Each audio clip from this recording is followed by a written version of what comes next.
Hrvatska narodna stranka, rezultati Hrvatske narodne stranke i naših kandidata na ovim izborima su izuzetni.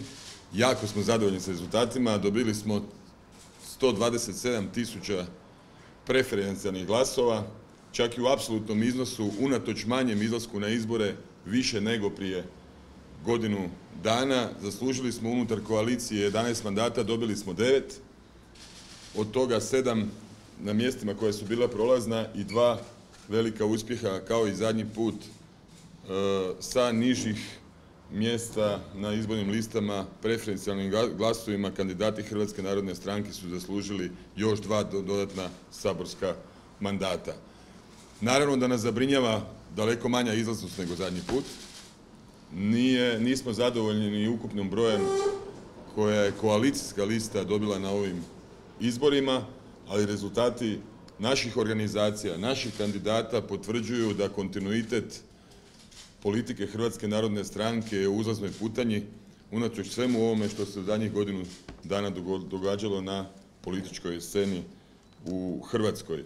Imamo rezultat Ane Mrak-Taritaš u 2. izbornoj jedinici koja je jednom riječju rasturila sve protukandidate na bilo kojim listama. Kolega Milorad Batinić, gradonačelnik Ivanca, pun nagrada od Financial Timesa, dobija povjerenje u 3. izbornoj jedinici. Matija Posavec, apsolutni politički lider Međimurja, će vam se svakako obraditi. Predrag, naš župan u županiji koja je potvrdilo da političko liderstvo Hrvatske narodne stranke u Varaždinskoj županiji je neosporno. Imamo odličan rezultat u 10. izbornoj jedinici kolege Srđana Gjurkovića, kojemu je falilo nekoliko stotina glasova da preferencijalno uđe u Sabor, ali se pokazalo da Hrvatska narodna stranka i u Dalmaciji ima uzlaznu putanju. Odličan rezultat kolega Stjepana Čuraja u 4.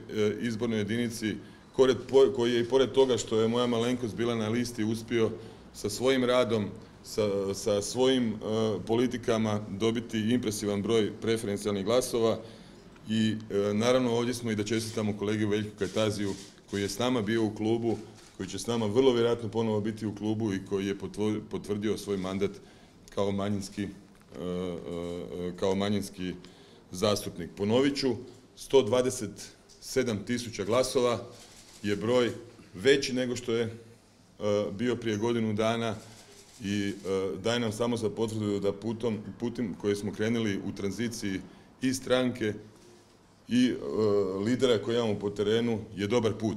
Pred nama su još bolji dani Hrvatske narodne stranke. Ja bih stvarno zamolio sve svoje prvenstveno prijatelje, a onda i stranačke suradnike da se obrate.